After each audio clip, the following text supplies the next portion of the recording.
Phase Zero, Episode 5. Welcome to Comicbook.com's Marvel Podcast. I'm your host, Brandon Davis, and I am joined today by Jamie Jirac. Hello. And welcome to the Phase Zero Podcast for the first time, Comicbook.com's WWE man, Connor Casey. What's going on, guys? Connor, welcome to the show. Well, thank you for having me. Of course. Connor, listen, we have a bit of a hazing tradition, I think you might even call it, where we have to get to know our co-hosts when they make their debut on the show. So I ask very personal questions to... no. I'm going to put my microphone a little bit closer. I think it was a little far away. I ask very personal questions to our first-time guest. So, Connor, we're going to get to know you a little bit here first. Okay, fire away. Okay, first question for you, only question for you really right now. Which of the original 6 Avengers from the MCU would you least like to take on a date? Least like to. Okay. I feel like Tony would be awful because he would just want to talk about himself. Jeremy Renner would want to talk about flipping houses. That's all he does outside of acting. But I'll go with the Hulk because anything could set that guy off. And then you got to pay for like him wrecking the restaurant, and that's just a disaster. Yeah.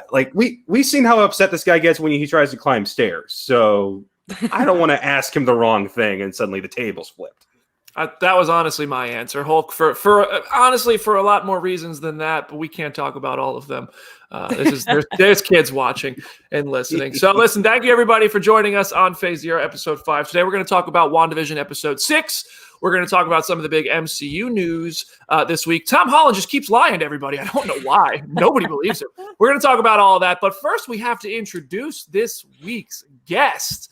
We have a special guest. We love to bring you special guests, and I am very excited about today's guest, weighing in at 199 pounds, according to his Wikipedia page, from Lakewood, Ohio, the only NXT superstar whose wardrobe would fit in perfectly at San Diego Comic-Con. But if he took his shirt off there, well, we would all look like melted ice cream. The current NXT North American champion, Mr. Takeover himself, Johnny Gargano. Hey. Hi, guys. Thanks for having me. Wikipedia, you get very valuable information because anyone can write anything they want. So you're getting the right information always. I imagine that right now, if you stepped on a scale, it is 199 on the dot. I will say this though. I am born in Cleveland, Ohio, not Lakewood, Ohio. Wikipedia, strike one. So that's why you're a Browns fan, because you're yes. Yeah, I went to high school in Lakewood, Ohio, but not the same thing. Definitely a big, kind of a very yearly difference there between high school and being born. So no, but yeah, Cleveland, Ohio for me.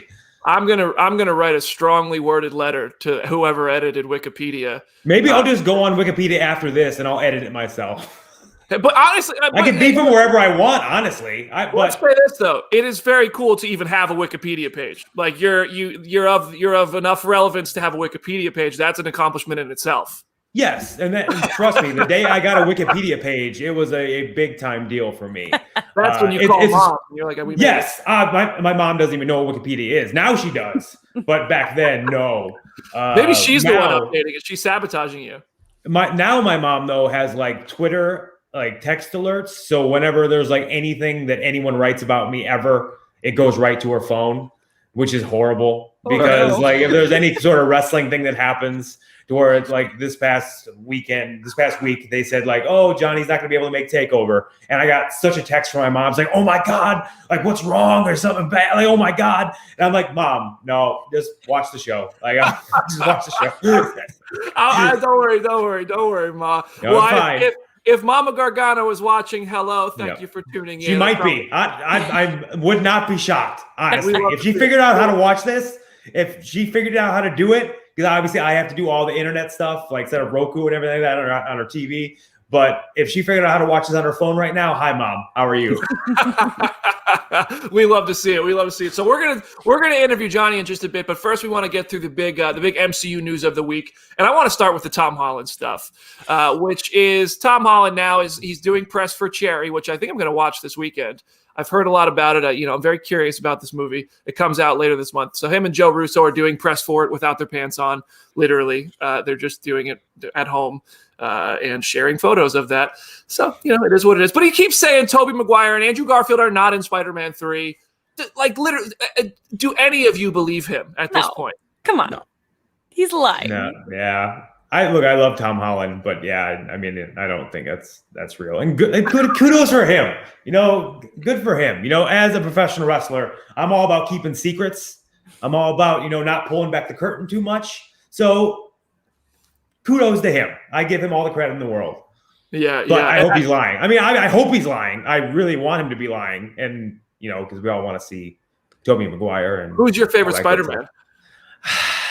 See, I don't know if this is a hot take or not, but I feel like it is Tobey Maguire, just because, like, Tom Holland, yes. Tom Holland probably is my favorite Spider-Man currently, but if I'm going for nostalgia purposes, for me, I guess I'm in that age bracket where Tobey Maguire was like the Spider-Man, so for some reason, like that Hero song by Nickelback and things like that just always pop in my head.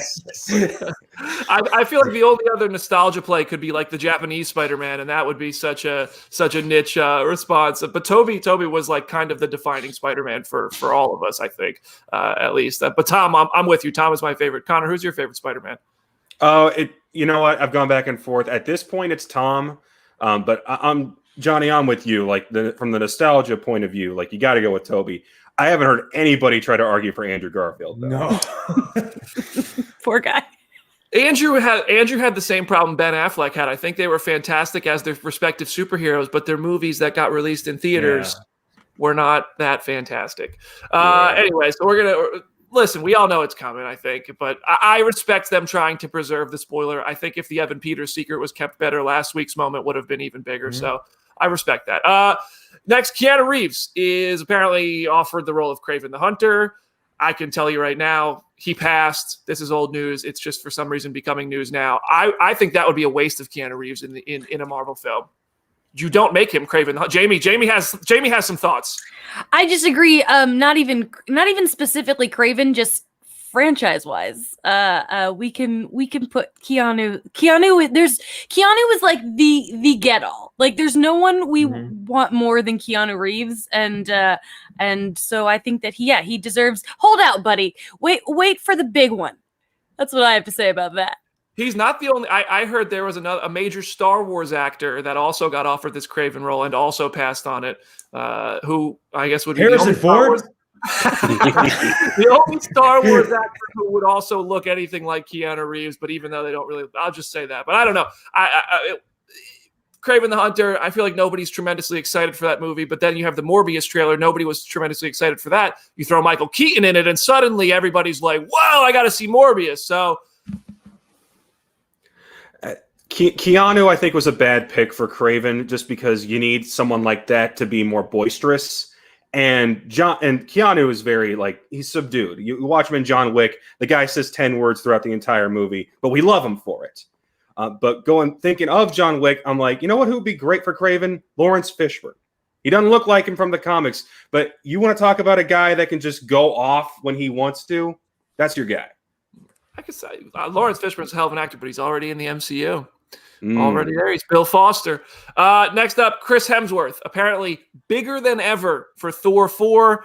I don't know how that's possible. This dude's already gigantic. I respect the hell out of how good a shape Chris Hemsworth. I'm a big fan of the superhero body. Like, I believe that if you're cast in one of these roles, it shouldn't be outside the realm of work to have to work out to get in superhero shape, because part of this is that superheroes are that kind of unattainable thing. Like, they're these inspirational things, maybe not unattainable because clearly these people do it, but they're these inspirational, larger than life physiques, and that's part of the comic artistry. And I love when the people go above and beyond to do that. I had a ton of respect when Chris Pratt got in hella shape for Star-Lord. Chris Hemsworth. Johnny, I would love to hear your perspective on this, because of all four of us, I think one of us is clearly a cut above the rest in terms of fitness. So what do you think when these cycles that these actors go through to get into this shape? I mean, whether it's Josh Brolin in his 40s for Cable or Hemsworth, who's been doing it for a decade now, how much of a toll does that take on people's bodies? And is it possible to continue improving? Yeah. So it's not just a physical toll; it's also a mental toll. I know for me, I was a fat kid growing up. So, like, my dad owns an Italian restaurant. So I ate pizza and cheese ravioli every single day, and I love my life. So now, as a grown-up man, like, I still have that fat kid gene. So if I eat anything that's kind of outside the realm of, what a diet is, like if I eat like a regular pizza, then I'm going to gain like 5 pounds just because I have that in me. So it's not just a mental. It's not just a physical thing, but it's also a mental thing where you kind of have to just accept that you're going to suffer for however long it takes for this process. Luckily, they're in the position where they can hire some of the best coaches and best nutritionists in the world that are going to get them where they need to go. And then luckily for them too, there's also an end date. So it's like, okay, I need to look like this by this time. For me and what I do, what sucks is I kind of have to look good forever. Dude, keeping that up year round, like if I ever get in that kind of shape, I'm doing it for like one Instagram post to prove that I had abs at one point in my life, and then I'm back on the pizza and whatever. Like the fact that you're able to keep that up year round for this, like, props to you, brother. Thank you. Yeah, and in a pandemic, it's harder. Very, very, very. I'm just ripping it on the Peloton every day now. I might even get one of those and just start watching these WandaVision episodes while riding the bike. That's just smart. so I can, stay active. That's I smart. worked out watching WandaVision because it's exactly the same length as my little videos I do. So that's it helps. It helps me get through it. There you go. Yeah, I love that. Well, yeah, I'm a huge. The fact that we saw the set photos. So I try not to look at that stuff, but it's inevitable. He looks huge in this movie. It's not what it sounds like. What the stuntman is saying makes sense. And they're all. I mean, I don't know if this is. I also read that he might be playing Hulk Hogan eventually as well. I don't know if that's real or not. That's true. So, I mean, in that sense as well, I'm sure he needed to get even bigger for that role. So, I mean, I guess you kill two birds with one stone. You're going to do movies. You might as well get huge both. Yeah, that makes sense. And the last bit of news I want to talk about is almost a week ago now, the Falcon and the Winter Soldier trailer dropped, and I thought that trailer was awesome. It didn't really reveal too much about the show, about what the kind of mission they're on. But a couple the big reveal, I think, is the fact that we're getting Madripoor. Like we saw Madripoor, which brings in the X-Men ties. I mean, specifically, we could see some Wolverine nods from Madripoor. It also looks like Sharon Carter is hanging out in Madripoor. And one of the things about Madripoor is that they don't extradite criminals. So I'm thinking Sharon Carter's hiding out in Madripoor because she's wanted. You know what I mean? She broke the Sokovia Accords. I think she's going to be kind of the informant who got to know the streets of Madripoor and is going to be helping them. But does anybody have any idea what kind of mission they're on? Because I genuinely don't really know what's going on. No idea. No, we're all shaking our head. I'm excited. Everybody says no. Everybody says no. Yeah, I mean, I'm excited. The song choice, Migos. What was the song called? I forget what the song was called, but it was a Migos song. Is You Ready? It was the name of the song. It was a remix of that, which was a song in Mile 22 and Call of Duty, and they used that perfectly.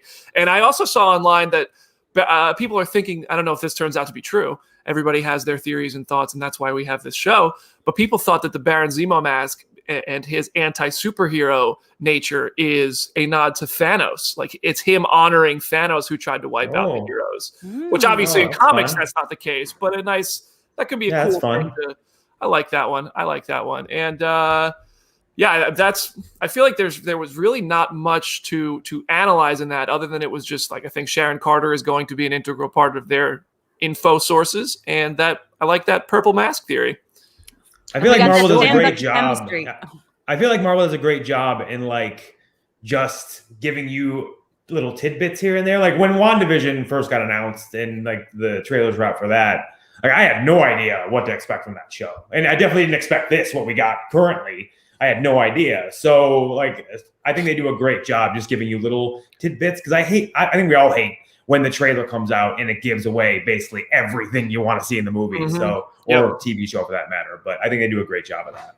All right, now before we get into our WandaVision spoiler section, Johnny, I do want to ask you a few questions since it's fun to pick your brain and talk to our guests who love this stuff just as much as we do. I would love to hear, where did your love of Marvel and Star Wars and I mean all your ring gear, all this stuff is inspired by this interest of yours. Where did that kind of spawn from? Oh, I like I said earlier, I was a fat, chubby kid growing up, so I was very much so a nerd. I just loved cartoons. I love comic books. I'm a huge fan. I was a huge fan of, and I still am to this day, of Spider-Man, the animated series. That for me, I just loved that growing up. I was very drawn to superheroes and larger than life characters. And I think that's why I got involved in professional wrestling, because like when I saw wrestling, it was like these guys in these crazy costumes flying all over the ring and doing these crazy acrobatic stuff. And like, they were basically real life superheroes. So I was like, okay, well, I can't be Spider-Man in real life because I think that's not a real job profession I can do and make a living at that. But I can put on spandex and be a professional wrestler. So I feel like that kind of that whole thing kind of came together for me there. And I always see this all the time. I think like wrestling and comics are kind of one and the same. It's kind of the same little world there. I feel like we have the same fan bases, just in different ways. They're all very passionate, very hardcore. And the stories we tell are kind of similar in a way to certain comic book and certain superheroes, origin stories and whatnot. So I feel like those two worlds just go together really well.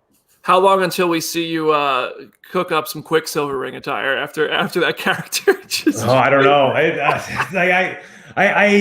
I put a lot of thought into my ring gear, especially like during my run a little bit ago, where I was like the ultimate good guy. And I was going like for every big show, I would have like a certain Marvel influence. I would put a lot of thought in the sense where like, okay, here's where my character is right now in this story. How does that mesh with a character from the Marvel world? So like when I was at my darkest, I was like Spider-Man mixed with like a bit of Venom, or like I had like Dark Phoenix, or like when it was my Ultimate Triumph, I had Iron Man. Like it was a lot of little things here and there. Anymore now, I kind of just do things that tickle my fancy. So it could be coming sooner rather than later. A fan just drew me and Candace online on Twitter. I saw they drew me special WandaVision gear. Her as Wanda and me as Vision. That was really cool that I really like. So I might be doing that eventually as well. We'll see. I want to see the all-out face paint, Jeff Hardy, but for Vision. That takes so long. And it's so messy. Oh my God, you sweating that? Forget it, dude. It has been like your rise has been like epic in the wrestling world, and I mean your match this Sunday, Triple H calls it a dream match, like that. I feel like, what is it like to have a guy like Triple H, who, he's an icon in the history. He's a Mount Rushmore guy that is in that conversation. To have him kind of to talk that highly of you and your work, like, what does that mean to you? It's literally a dream come true. Like I grew up watching these guys, grew up idolizing these guys. Shawn Michaels is my favorite wrestler of all time. I'm very open about that as much as I possibly can be. And now to get to work side by side with Triple H and Shawn Michaels and have them appreciate my work and say great things about my work and just be able to kind of pick their brain and go off the rails with them and come up with goofy, quacky ideas. It's literally a dream come true. I never would have thought that I'd be able to do this today, and to go back and tell little chubby 8-year-old me that's eating cheese ravioli that, hey, one day you're going to be working with DX and be coming up with fun skits and things like that. It's pretty cool. Dude, that's unbelievable. I mean, I'm happy for you, man. You deserve it. You've worked your ass off. And my last question for you right now, which Avenger do you think would be the most fun Avenger to have a match with? Who? Okay, not the Hulk. I feel like I heard his answer earlier, and like I feel like you always want to pick, like you don't want to get involved with the Hulk no matter what. Like just leave him out of it. Yeah, leave him out of that. Yeah. Man, I'm gonna go with Captain America. Oh, I feel like he's a real technical match. He's very wholesome. He's gonna play it right down by the book. He's not going to cheat. He's not going to do any dirty business. No shenanigans. He's also really strong, though. So I mean, I'll go Captain America. That would essentially be Good like clean match. Good clean match. That would essentially, I think that'd be equal to almost fighting Kurt Angle. You know what I mean? Yes, definitely. Yes, 100%. Yeah, just like that. but And Kurt a Angle's little one of my more of a favorites, so we got it. But Steve has a little bit more of a neck because Kurt's traps are just gigantic. Yeah. So listen, everybody, when we come back, we're going to talk about WandaVision, full spoilers, episode 6. If you haven't watched it, this is your chance. Go watch it, and then you're required now to finish the Phase Zero podcast, so you have to come back. We're going to talk about it in just a minute, and if you want to watch Johnny's big match this weekend, he's defending his title at NXT TakeOver Vengeance Day. It'll stream live Sunday night, 7 p.m. on the WWE Network, so make sure you're checking that out. And we'll be right back with WandaVision spoilers.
You are listening to the Phase Zero podcast. I'm your host, Brandon Davis, joined by Jamie Jirac, our first-time Comicbook.com staff member, Connor Casey. He covers all our wrestling stuff, does a hell of a job. We're happy to have him. And our special guest this week is Johnny Gargano because, of course, look at this pairing. We have our WWE guy, and we got a WWE superstar. So this just makes so much sense. We love it on the Phase Zero podcast. We're talking WandaVision, episode 6 spoilers now. We're going to start with our reactions to the episode. I love this episode. I think it did not top episode 5 for me, but I thought it was a fantastic episode. And I think maybe I'm just salty because right when I was just, I wanted so much more, it ended. And I was like, oh, here we go. Credits. It said, please stand by. And I was like, please tell me this is not the end of the episode. Fantastic episode. We're going to dissect it. Jamie, what did you think? Oh, what a great episode. I agree. I think I preferred last week, but only because that's more from a sitcom perspective. I just liked the family ties angle. But the Halloween thing was so exciting. One, because Halloween was such an iconic thing in 90s sitcoms. And so it was so fun to see them do it. But also in the comics, in the Vision and the Scarlet, which it's, there's like a pretty iconic Halloween issue, and so that was cool. But I mean, also just Evan Peters, what a delight. Watching him get in that classic Quicksilver outfit, watching him do that kind of iconic sitcom bro coming up to shake things up, it was just such a fun thing. But obviously it all comes down to the ending. She's expanding, and now she's sucking some of her people in. We're gonna get to see Darcy in there, you guys. I'm so excited. What if Darcy is just wearing the costume from Two Broke Girls in there? And I wouldn't be surprised. I'm kind of mad because in Captain Marvel, Monica references Fresh Prince. I would like to see Monica in some like Fresh Prince looks. So maybe next week they'll still be in the 90s. I just don't want them to leave the 90s. I did love the 90s of it all. I felt like we were kind of between the 90s and the early 2000s in this episode, hey, that's my prime as a child. Okay, so I love it. Mm-hmm. Connor, what did you think of this episode? I'm with you in that I think last week's was better. Nothing for me yet has topped the argument between Wanda and Vision from last week. I rewatched that scene like 5 times. Like, that was so great. And with this week, between Quicksilver and getting more with Agnes, I'm like, okay, guys, you got to start giving us some answers as to what's going on here. As soon as Vision saw Agnes, I'm like, oh, great. She's going to mess with him for 5 minutes, and we're not going to learn anything. But I loved Evan Peters, him playing the uncle, I don't care what's going on, but I'm going to screw with y'all. That was fun. The whole thing with the 90s, though, was every little detail I was looking at going, okay, are we in the 90s or have we already hit the 2000s? Because there's an Incredibles poster back there, and we're doing the Malcolm in the Middle thing. That was the 2000s.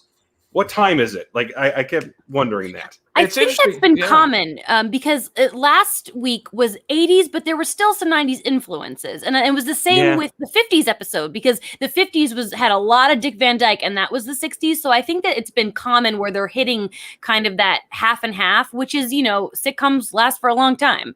They run a while. So I think that is it. We've been seeing that kind of shift between decades. Yep.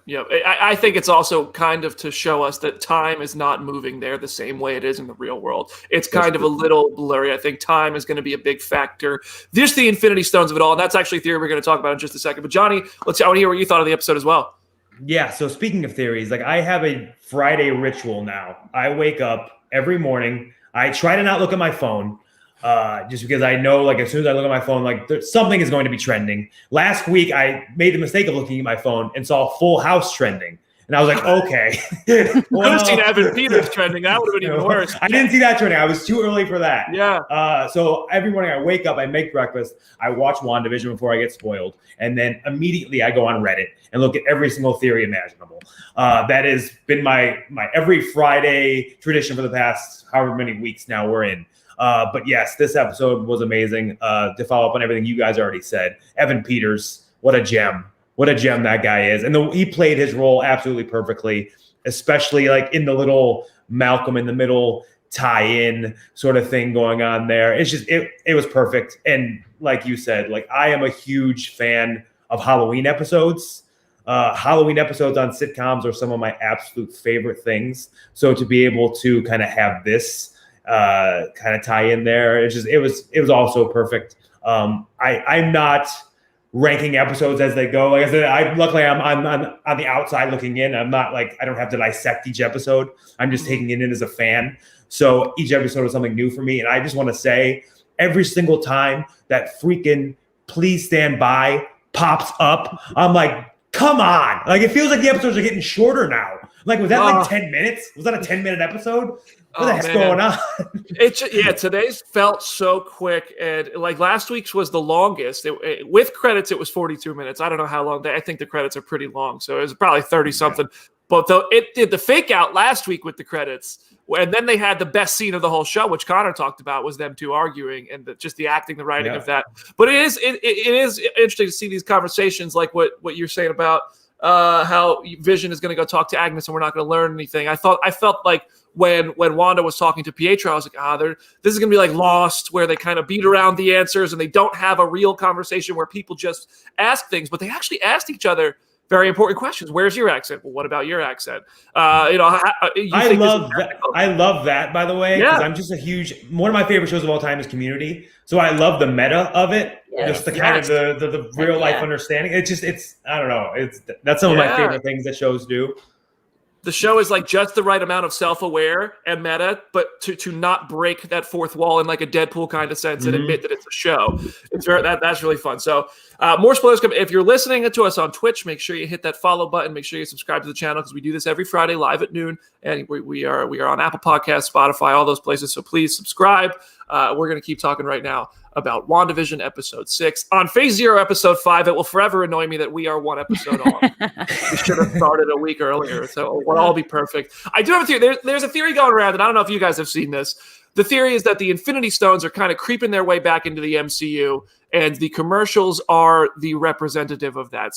So in more detail, the toaster commercial is supposedly the Mind Stone because there was one little color. It was a red light on the toaster, which is reflective of the light in Vision's head. And then there was the Lagos commercial, which is about fixing or changing or erasing a mess that you made, which people are saying is the Reality Stone, which of course referenced Civil War, both Wanda throwing crossbones into the building and getting people killed, but also Vision accidentally shooting War Machine out of the sky because it said, and husbands can use it too. It was like, Vision's not safe from our savagery. The Strucker Watch, that's obviously a reference to Wolfgang von Strucker, but also the Time Stone. The Hydra Soak, if you actually look at the end of the commercial where that thing is sitting in the tub, it is a cube. It is the Tesseract, which would make it. And it also talks about getting away.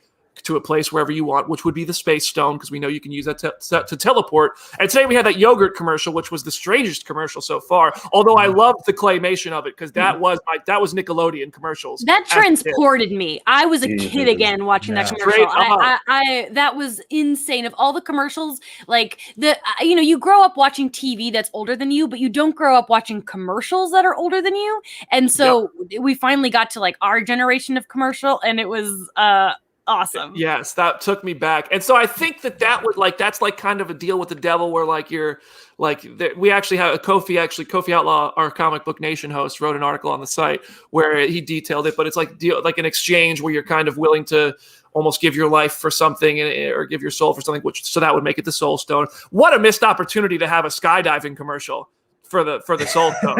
I mean, best in the West of You for Your Soul. I mean, how do you miss that opportunity, Jack Schaefer? It wouldn't be an episode without Brandon bringing up them dying off that cliff. Did you see Tony Stark in this episode? There was a kid dressed up as a skeleton. So listen, you're the worst. Wow. There was, but this is a theory that I like, that the Infinity Stones are coming into play. And I also saw somebody posted a video on Twitter. They sent it to me. I wish I remembered their @. I feel like I'm betraying them by not crediting them. But they sent a kind of a clip from today's episode where when everybody froze as Wanda was getting set to expand the hex, she did like a very Doctor Strange motion, and the sound was similar to when Doctor Strange uses the Time Stone, which I think maybe we're reaching on this, but I think that this is all kind of just implying that the Infinity Stones and their ability to manipulate reality and create whatever the beholder wishes is being that same sort of energy, that same sort of thing that created the universe in the MCU is what's happening. It is somehow tied to what's happening in Westfield. I don't think they're physically going to be brought back into existence, but maybe they will. Does anybody buy this or firmly deny this? I think that the whole aspect of this, the hex, the creating the new reality, it's been about Wanda's grief, and what moment for her is more worth grieving over than watching this big purple guy with all these stones in his hand rip your husband's skull out. Like, I feel like that's where the connection keeps coming in, because we keep looking at these commercials and going, okay, the Lagos paper towels is about her big accident. Strucker is about how she got her powers. Like, they're all connecting to different aspects of her life. So I think the fact that we're seeing some connection to the most traumatic experience in her life, that fits. But I don't think that the stones are magically going to come back, or that we're going to see the gauntlet. I also love the fact that now they're kind of just thinking like, oh, how many times can we make people watch Vision die in different ways? Yeah, like Quicksilver said, when Quicksilver said, it's not like your dead husband can die twice. It was like, whew, if you watch one movie, he already did. So I think that was intentional, though. Like, they think that was fully an intentional reference. So Vision, I think that we've kind of learned that I don't think he's going to survive past this show. Definitely not. I think this really confirmed it. I liked Jim's theory last week that he's just like new, fresh Vision, but the fact that he couldn't leave the barrier, my hopes are not high that we're getting Paul Bettany again after this. I do feel like you might get certain closure, though. There might be like that closure moment with him and Wanda at the end, where like he kind of needs you're gonna cry. Like, I think we're gonna cry. I mean, we all kind of accept that it's gonna happen. Oh, yeah. To where he's kind of going to tell her that you kind of got to let him go, because it feels like he cannot survive outside the hex. Obviously, is what that was showing us today. So I don't think the hex is going to last forever. I don't know. It seemed like there's a moment there for closure potentially, unless she gives him like an Olaf kind of cloud where he lives under. That'd be good. I wouldn't be shocked if they find a way to at least kind of make a new Vision. Maybe a fresh start Vision, kind of like go back to Vision's origin story of having kind of Wonder Man's consciousness. So if you look, a theory I saw is if you look at the computer, the codename Cataract came up. Mm-hmm. And what does Cataract cause? Double vision. That's right. So there's a theory that Vision was potentially cloned.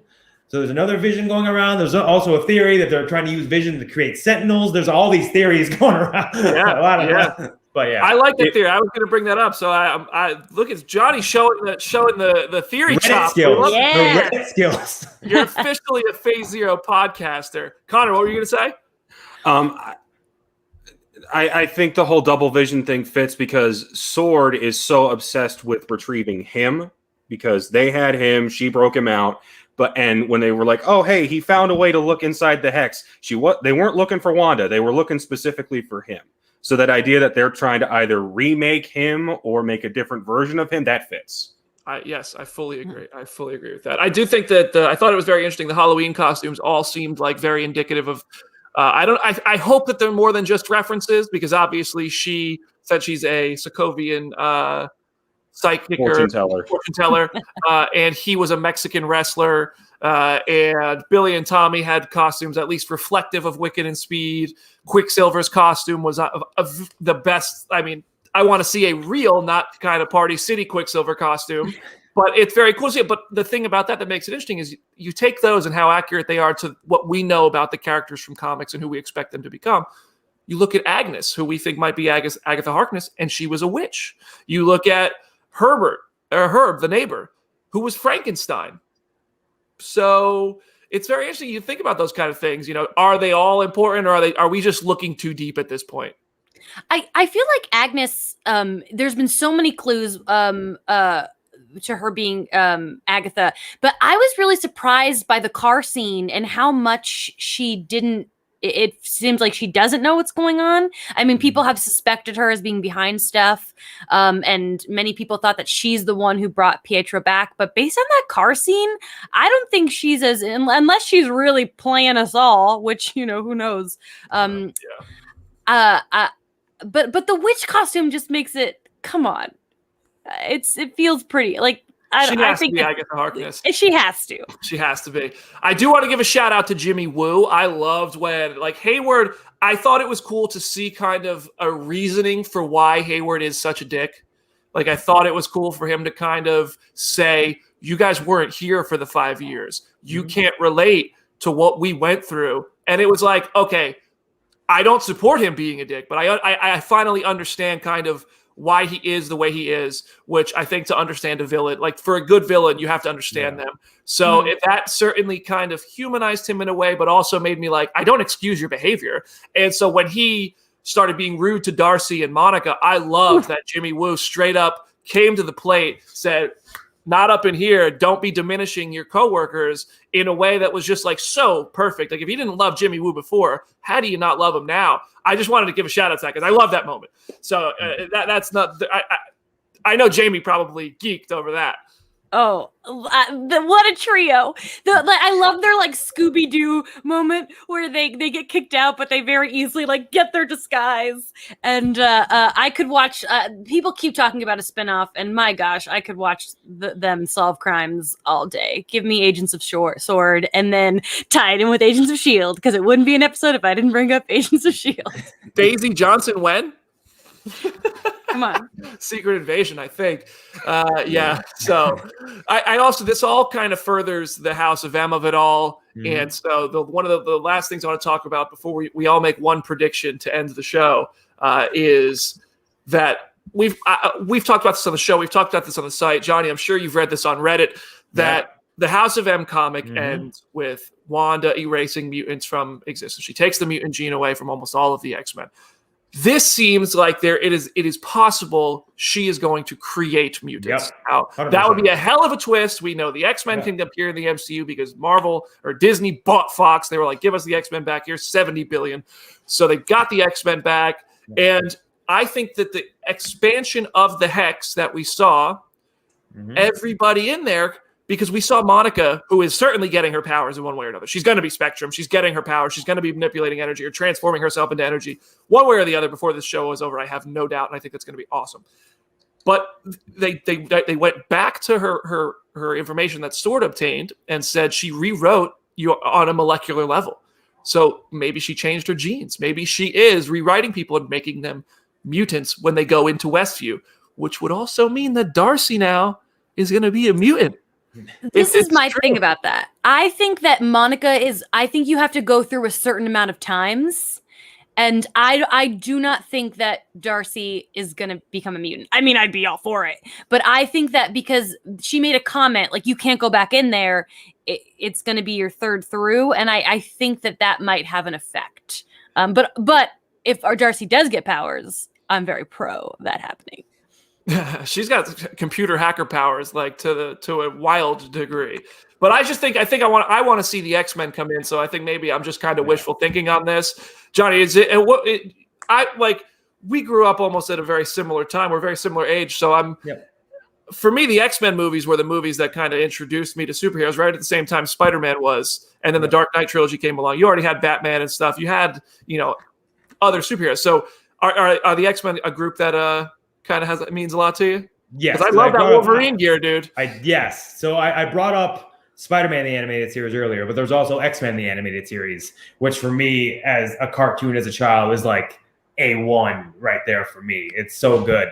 And X-Men and Wolverine is one of my favorite superheroes of all time. So like you said, the House of M theory, I'm very much on board with that. I do believe that the mutants are coming one way or another, and I 100% can see the theory that the Hex is going to create mutants in some way, shape, or form, which I am all about. I would not be shocked to see Magneto show up at some point, obviously, towards the end of all this. I would not be shocked at all if that happens. I would lose my mind if Magneto shows up. That would be wild. It could be Ian or Michael, and I'll freak out. Yeah. I have no preference. Yeah. That would be epic. So, but I go back and forth with this because part of me thinks this is going to reverse engineer mutants into the MCU to have the opposite effect of House of M. But then I'm like, I think this is all just the first issue of House of M, and Spider-Man 3 and Doctor Strange in the Multiverse of Madness are going to be the rest of House of M, where she alters all of reality. Like we're seeing, like you saw it expand today in a way that she just made reality this more happy place where people have the things they want and all this stuff, but they're under this mind control, which is not a House of M element. It's not like this painful thing. So yeah, but it's I don't know. There's so many references to those things. We had the Kick-Ass reference today. Mm-hmm. You had Evan Peters playing, a previous Aaron Taylor Johnson character. They know what they're doing. These details are not an accident. So, okay, so my last thing, I want everybody to weigh in on this. This is twice now that we have had hype for the aerospace engineer that is a friend of Monica's. We know it's a he now. We know it's a guy. She said we know the gender today was a male character. If Reed Richards walks in, here's the thing. Here you can have an established character. I want to hear everybody's guess for who it is. But the only character you can introduce without saying their name first, and we'll all know who it is if John Krasinski steps into the frame. We all know. He's the only person we don't know that is cast in a role that if he steps into the shot, we know who it is. If John Krasinski shows up as Reed Richards in episode 7, I do cartwheels off my balcony. But that to me is kind of the best case scenario. The long shot, the Vegas odds are not in favor of that theory. So who does that, Johnny? Let me start with you. Who do you think? Do you have any guesses for who Monica's aerospace engineer is? I mean, you said it right there. I think I wanted to be Reed Richards so much that I can't think of any other theory that comes into my head. So and we know the Fantastic Four is coming. We know they're coming at some point. So why not? Just pull the trigger. Just do it now. Just give it to us now. And then you get Reed in a pre-Mr. Fantastic form for a while, So that change will be a big moment. Jamie, who do you think? If not Reed Richards, do you have anybody else you think it could be? I'm going to be honest. It's for this one, I'm just kind of along for the ride. I do not have a specific guess. I know Rhodey's been mentioned, and if Don Cheadle's going to get in my face, I'm happy about it. So, yes, please. But in terms of who I don't have anyone that I'm like, I'm going to be right about this, you guys. I'm not sure, which is exciting. I like when I have no idea. I like to be surprised. Yeah. Connor, you have any guesses? I'm going to go with Rhodey. I would love for it to be Reed Richards. I just don't think they're ready to pull that trigger just yet. And I went back and watched last week's episode before today's, and she was describing all these things that you would need in order to actually get through the barrier, and you need it on wheels. And I go, well, you might not need it on wheels, but you might have it in a suit. So what if he just flies right in wearing the War Machine suit and tries to fix things. That's my guess. I think she would just turn him into a kite. Like I think he would just go through and to come through on the other side. Somebody would have a string. He'd just be like a kite flying through. Because I don't know. It's tough. But based on what we saw in trailers, it seems like maybe the ant family could be involved because that vehicle that's going through looks like it could be similar to the quantum realm car thing. But I don't know. It's definitely someone big. It's definitely someone that we are going to be excited about because they planted their flag enough with it to where if it's not and it's just a throwaway, then I think everyone's going to be disappointed. Yeah. So I think they're purposely doing this because someone is coming, whoever that may be. I think someone that we're all going to be like, yeah, sweet. So says Jane Foster. That would be interesting, but it's a guy. We know it's a guy. So I would also be perfectly fine. Go ahead. Oh, I was gonna say some people in the comments are saying Fitz, which I love, but I do not think we're getting Fitz. One, because I don't think the Agents of S.H.I.E.L.D. I think if we're gonna get an Agents of S.H.I.E.L.D. connection, we got to build a little like Daisy and then trickle down. But also let Fitz stay in retirement, guys. Let him. He had a rough few years with S.H.I.E.L.D. Let him be with his baby and his wife, and let's not get him involved in any more drama. Jim Viscardi trying to win everybody over in the comments section as if he watched Agents of S.H.I.E.L.D. Oh my God, what if it fits? Jim, we don't trust you, red shirt guy. This is why Connor is on the show today. Just kidding. Send some love to at Jim Viscardi on Twitter. I'm sure he's bummed to be sitting this one out, but we appreciate him. So listen, that's today's show. I do have news. Next week, we will not only have an exclusive interview with Monica Rambeau herself, Tiana Paris, which will be recorded before I watch Friday's episode. So that kind of kills me, but we will have her on the show in a pre-recorded interview. And the director of Disney Plus's Flora and Ulysses movie is joining us, Lena Khan. Huge Marvel fan. I've seen Flora and Ulysses. It's a super fun movie. It's about a squirrel that becomes a superhero. It's super cute. And I think you will be pleasantly surprised, even if you're not 12 years old. It's a fun little movie to watch on Disney Plus. And so Lena Khan, director of that, is joining us live on Phase Zero next week. So very excited about that. That is our show today. And listen, you've already watched WandaVision. There's something else you got to watch this week, and that is the big NXT show. Vengeance is coming. Johnny, listen, you got a big weekend, man. I do. Vengeance Day. Any last words before you head into the ring? Well, I'm feeling good today. Got my WandaVision fix in. Got all my theories out the way. So this Sunday, TakeOver Vengeance Day, me and Kushida, NXT North American Championship. Triple H called it a dream match. It's something that I'm very much so looking forward to. It's going to be absolutely great. I'm going to successfully defend my title. And then next Friday, I'll watch another episode of WandaVision and talk about it. We love it, man. Well, I wish you the best of luck this weekend. I think you're going to, I don't know, Kushida might be in for a rude awakening. We'll see. Yeah. And listen, so Jamie, thank you so much for joining us. You can follow Jamie Jurak at Jamie Cinematics. You can follow Connor Casey at Connor Casey _CB. You can find him all over the wrestling section of the site. If you're watching NXT TakeOver this Sunday night, you're going to find so much coverage on the wrestling portion of Comicbook.com. I highly recommend all the wrestling fans go follow Connor. And best of luck to our new Phase Zero buddy, Johnny Gargano. Dude, thank you so much for joining us on the show. No, thanks, guys. Anytime you guys need me, trust me, I love to talk about any of this. So anytime you guys need me, I'm here for you. Be careful what you wish for. We got a lot of Marvel content this year. And everybody, if you want to find me, hit me up on Instagram or Twitter at Brandon Davis Media, and I'll be talking about all the Marvel stuff on the site all weekend long. So you can go over to comicbook.com/Marvel for more updates. Make sure you subscribe to the podcast, please. Thank you so much. That's how we're able to do awesome stuff like having Johnny Gargano on the show, and follow our Twitch channel and all that fun stuff. Love you 3000.